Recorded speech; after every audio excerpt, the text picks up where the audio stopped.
Production funding for Behind the Headlines is made possible in part by the WKNO Production Fund, the WKNO Endowment Fund, and by viewers like you. Thank you. Who's in charge of the Memphis Aquifer tonight on Behind the Headlines?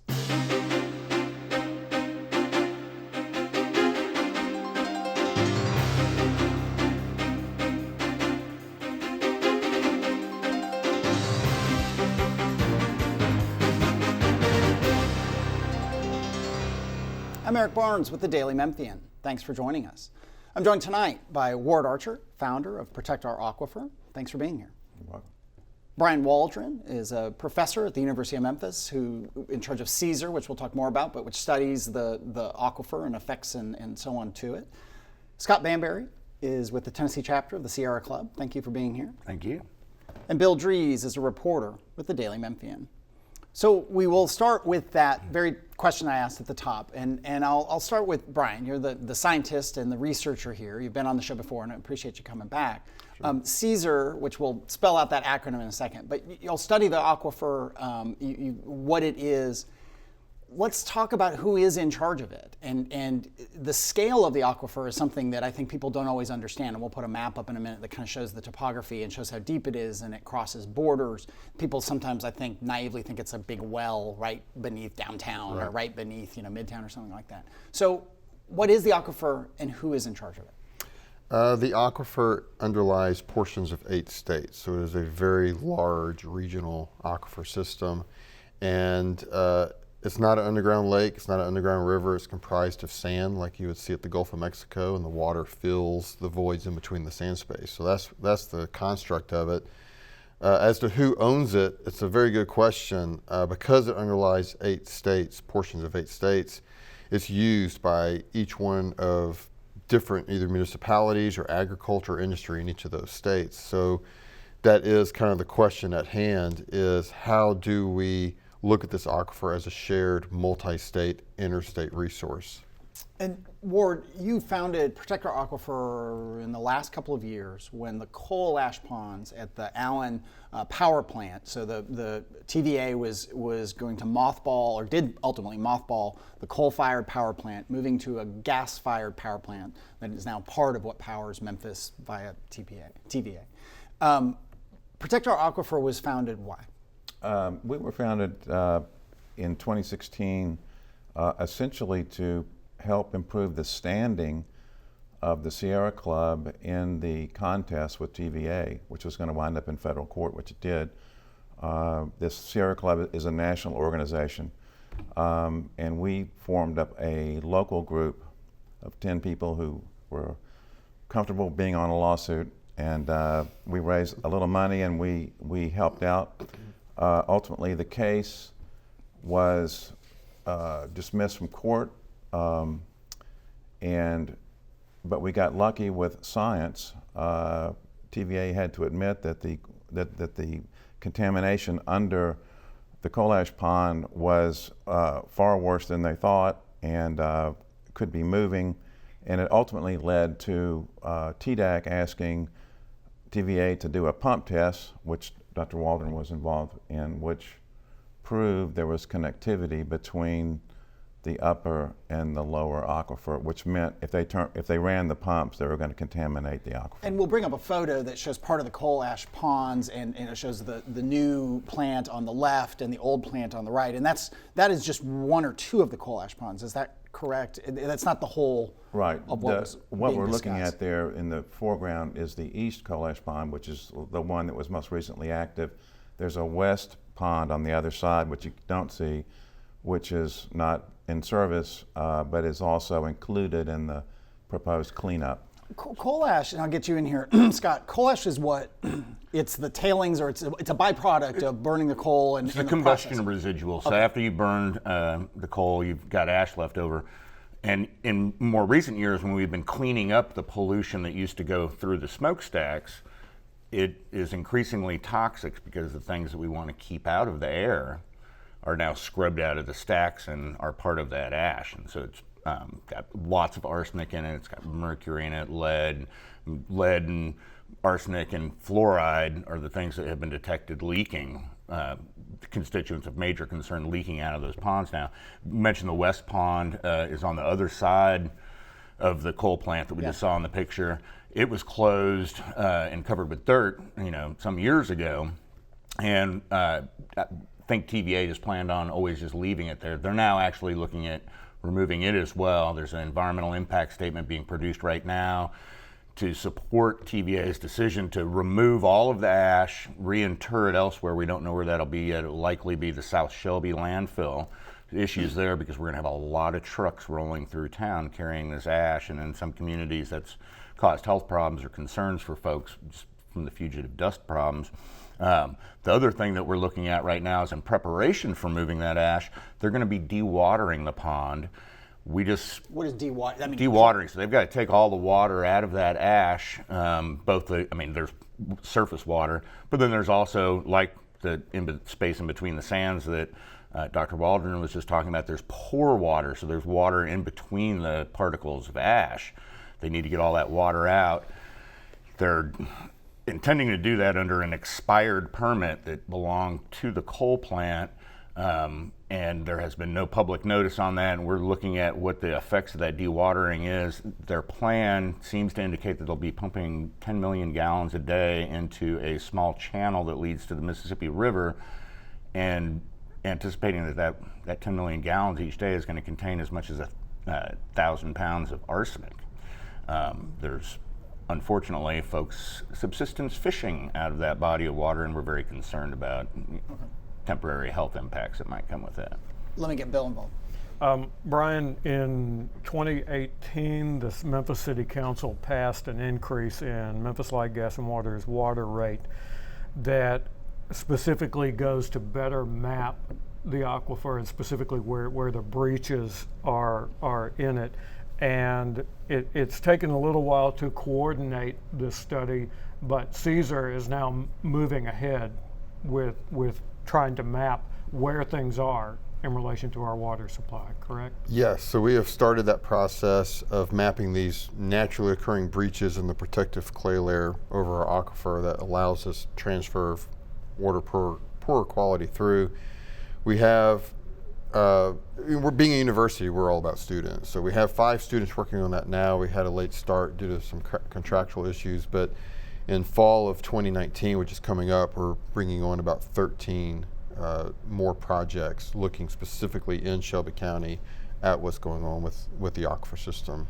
And while there's a lot of knowledge around this table, it seems to me that there is much more that we don't know about the aquifer that we need to know in order to make decisions about what happens above ground.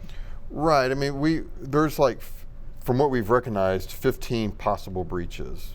Maybe 5 of them are known where we've actually drilled a well through, but the other 10 are suspected, and we think there are more out there. So there are a lot of unknowns, and we don't, even with the breaches that we do know about, we don't know how quickly the water is getting in. We don't know the dynamics of that. So we're trying to learn that, and you're right, there is a lot of knowledge about that at the university and at this table, but we're trying to feed that information out to the public, and we do that through public forums. We have another one coming up June 11th at the Hollywood Community Center.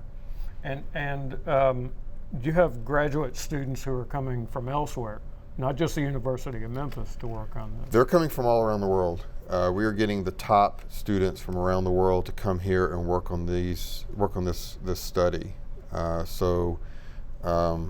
Like I said, come fall of 2019, we'll have over 18 students. Fall of 2020, we'll bring in 10 more to hit this. So we're putting a lot of emphasis on this system.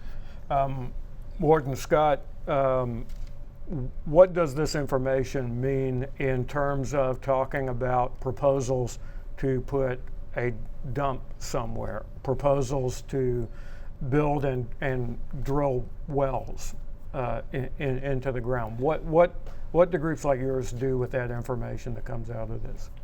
Well, to your point, it's raised a lot of questions.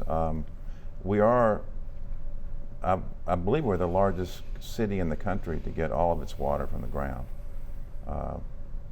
And when you get water from the ground, you've got to take care of what's above it. And we haven't been doing a very good job of that. So anytime you see something like a new proposal for a gravel mine or a putting a landfill in the floodplain of the Wolf River where toxic things can be introduced into the water system, I think we need to be real careful about that and step back. And the way it is now, there's no one to stop that from happening. Let's bring up a photo of an existing gravel mine in North Shelby County, just to give some people a sense of this is an active or a no longer active. This is a active gravel mine operated by Memphis Stone and Gravel, and it is. You can see how large it is, and it's they mine down to 50 feet and take all the stuff out and pretty much leave it like that. They're supposed to fill it back in with water, within 10 years, I believe. But in that area, there's a well data from nearby Millington that shows that the Memphis, the clay layer, the confining layer of clay, begins at 40 feet. So they could be digging up part of that protective clay layer. And if you look at that picture in the bottom right corner, we suspect that may be clay right there. So what you're doing is you're ripping off the earth, you're letting other, farm chemical runoff get in there, machinery runoff, whatever. It's just not a good idea to let these things just sit there exposed. Scott, does this, you wade pretty deep into, no pun intended there, you wade pretty deep into the regulatory details of this.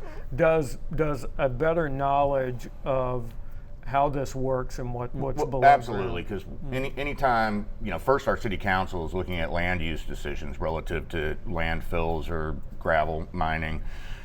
When we have information that we can bring to them that cautions their decisions, of course it's a good thing. It's also led a lot to a much higher standard of scrutiny from the Tennessee Department of Environment and Conservation. So they're now recognizing that when they look at permits in Shelby County or in surrounding counties, that it's not the same as other places in the state. They would have other groundwater issues. They would have issues about karst and whatnot. But here in Memphis, they know definitely that they need to start really considering the geology of where these land uses are occurring. And so I think TVA did us a big favor by, raising this issue to the level it has, and it's a good thing.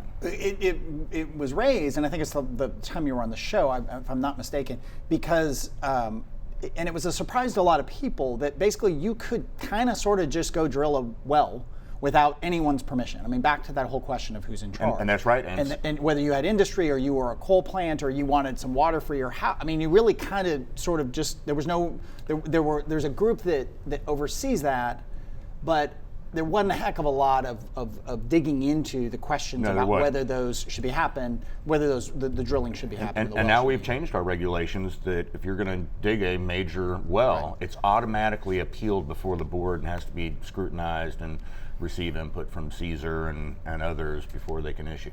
How though so let's take the other side of this. So there's somebody out there or some people out there listening to this saying that's all well and good and I want my drinking water to be healthy and so on, but it takes water for industry, it takes water for jobs, it takes water for some amount of economic activity. So how do you balance that? How do you say, well, I mean, do you just shut down all these kind of potentially risky uses of water in any kind of industry or business? Well, I think the solution is making sure that we're getting the water from a safe location. And so to look at where the water is coming at, even currently for the natural gas plant, they're buying it from MLGW, but it's largely being sourced from the Davis well field, which is one of the well fields that Brian could tell us has got very young water in it. Maybe it's better to get that water from a safer location, or we're still advancing the idea of building a tertiary treatment plant on Frank Pigeon Park that would, we're discharging a lot of water into the river out of our treatment plant each day, clean that water up and make that water available for the industries that could use it. Is that part of your mission with Caesar? And I should spell it out: Center for Applied Earth Science and Engineering Research. I had to read that. Right. That's that is it part of your research to take into account the business needs and the kind of economic needs of this water, and areas where wells can be drilled and can't be, or is it yours to kind of shut down the aquifer for all but the most very essential purposes? It's kind of neither. We're No, not. that's fair. we're 'Cause not- I think people listen yeah, and say, "Well, wait, they just want to get rid of." No, we're not there to shut anything down, and we're not there to make an opinion as a university to say you should do this or you should do that, but not this. So our purpose is to create the information, the data, to give to the advocacy groups, to give to the elected officials, to give to the public, to give to the businesses, so that smarter decisions can be made with that information. That, if a company wants to come in and say, we want to put in a well, we can get to the point where we can look to see where they want to put that well in, to know what impact it's going to have on the aquifer, what impact it may have on drawing in contaminants from another location due to a breach in the clay. It's that kind of knowledge that we're trying to create. Back to the needs, and a kind of an economic need, Ward, is landfills. I mean, cities, people, businesses, everything, they produce waste and they go into the dump or they go into a landfill. There was a landfill, and we have some video of an area that was proposed in Nutbush in North Memphis for a landfill that I think you all were very concerned about. You can see it's a wetland area as the video rolls. And so that is connected to the aquifer and what we're talking about. But if not there, where? I mean, there is this need, right, for landfills. Well, I was told by the former head of InSafe, I asked him, I said, where's a good place for a construction landfill? And he said, high and dry. Yeah. So I took that to heart, and I think we need to determine a place that is high and dry to have a construction landfill. In this area, that just to go through the video, this is low and wet, right? Yes, that was proposed there. and this in is, addition, it provides flood relief for the Wolf River, and water is going up and not down these days, and I think we need every bit of that we can get. On another thing, what we would like to see happen in terms of who's in charge of the aquifer, Shelby County is 750 some odd square miles, pretty big area, and we would like to see something akin to a Shelby County Groundwater Authority established that would have the authority to make the decisions that, no, you can't do this, you can't put the landfill here. And we just don't have that in place now, and we need to. would that take an act? I'll go to Bill in a second. An act of the legislature or the county commission or the city? I mean, how would that even be established? I think we would have to begin. We have begun talking to the county. We've had good discussions with the Shelby County Health Department. They are in charge of doing well permitting now, so this would broaden their scope if it was going to be with the health department. But we would have to get not only Shelby County, we have to get Memphis, we'd have to get all the municipalities to agree. So it's a big job, but we're talking about drinking water, and I think that the will of the people is we need to take better care of it, and there's just no singular entity involved in that now. I think you would Bill. need to add Fayette County to that. Yeah, well, but wouldn't you then have to add Mississippi? I mean, because again, we're talking about seven states. I think you talked about.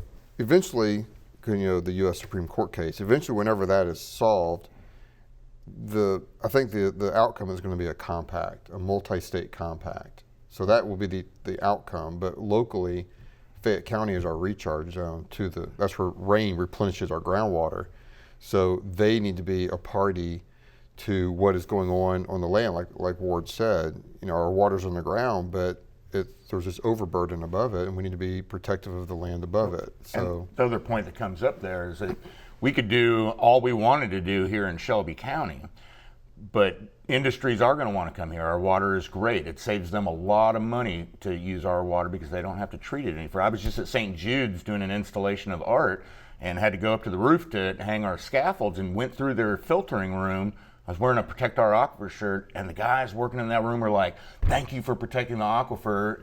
Right. Aquifer saves us money. But these industries will go to a neighboring county, down to Mississippi. Well, there's a bottling plant in Mississippi that was pulling water out because they, 500,000 bottles a year or something like that, because it's the same water. I mean, it doesn't stop at the county border.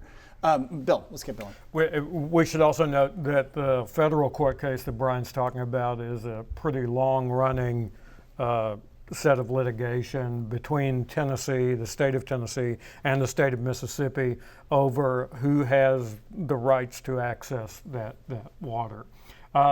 Let's go back to some of the science on this, because maybe there's the assumption that, okay, the clay layer's there may be a few breaches, but this has nothing to do with the rivers, the tributaries, and the Mississippi.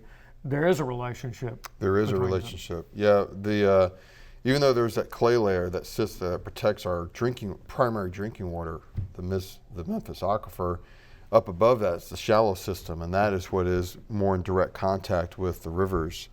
And those surface water bodies will give water to the shallow system, and then the shallow system will give water to the Memphis aquifer through those breaches. So there is that connection that we need to be aware of. And part of our investigations that we're doing on this big study that you mentioned is looking at that interaction. We're actually teaming up with the Wolf River Conservancy to have the public go out and help us look at groundwater surface water interactions on the Wolf River. So it's an engagement between the university research and the public citizens, because we're all invested in the same system, to go out and help do this research. And you're looking for volunteers, and these are not very technical devices. These are kind of buckets Yeah, it's a that bucket. have been adapted for this that need to be placed in a lot of locations. Right. We just, we're going between Carver, Arlington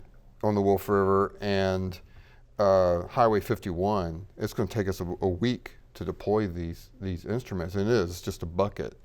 But getting that many people out on the river to do it that quickly, every 300 feet, that's a major undertaking. So we need the people's help. Is there the consideration once a lot of this data is in, that a decision needs to be made about whether or not we go deeper than we go now for our water? Yes, there's another project that, as part of that big study, a student is working on determining thousands of possible scenarios, from moving wells away from breaches to going deeper into the Memphis aquifer itself, to going to lower aquifers, to putting in different well fields, all the possible scenarios, even pumping on and off season, to see what would be best to protect the aquifer, keep it from being damaged, and increase the longevity of the MLGW well fields.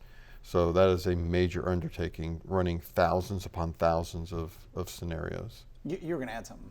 Well, two things. One, this is not commonly known, I don't think, but back to what you were saying about surface water interacting with the lower aquifer and then the one below that, where we get our drinking water.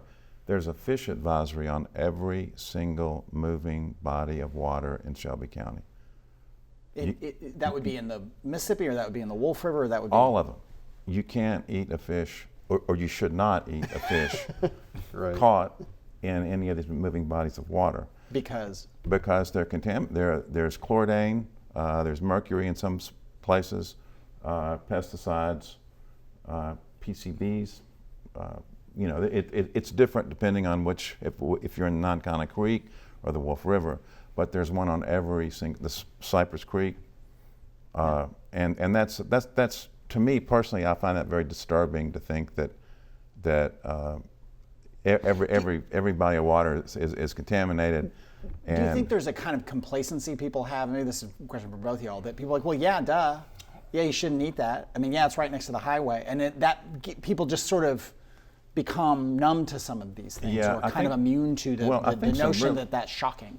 I think there was a period of time in the 40s, 50s, and 60s when we did a lot of bad things. I remember I drove a dump truck once, and I drove one to the Walnut Grove landfill. Little did I know, 30, 40 years later, I'd be talking about it. That's the landfill So it's that's all your caused the most problems. Thanks, Ward. But the other thing is, this all is happening with a national and global backdrop of a shortage of fresh water. There's now a Great Lakes Compact. If your county doesn't touch one of the Great Lakes, you can't take water out of it now. Yeah. Because of the problems. I mean, it seemed, I think, to people who lived up there, the Great Lakes were in a limitless supply of clean, fresh water. And you, from Detroit to, I mean, you go down the list of cities and communities that are having huge problems with that as a water source. The High Plains Aquifer, the Ogallala, is almost dry. And that's what Nebraska. That's what feeds all our grain production in North America, and it's going to be a huge problem. They get really excited every time I go up there wearing a Protect Our Aquifer shirt. They think that I'm there to protect their aquifer. I'm saying, no. But you talked about complacency in regards to eating the fish, and there's been a lot of failures in reaching out to people and helping them really understand things. We have a huge subsistence fishing community in Memphis, and we need to be looking after that community and helping them to understand the health risk. But the other complacency is, I think that because we get our water from the aquifer and everybody thought it was, protected and sealed by this clay, we've been pretty abusive to our shallow groundwater and to our streams because we didn't have to drink it ourselves. We're going to leave it there. Thank you. Thank you all for being here. Thank you, Bill. And thank you all for joining us. Join us again next week.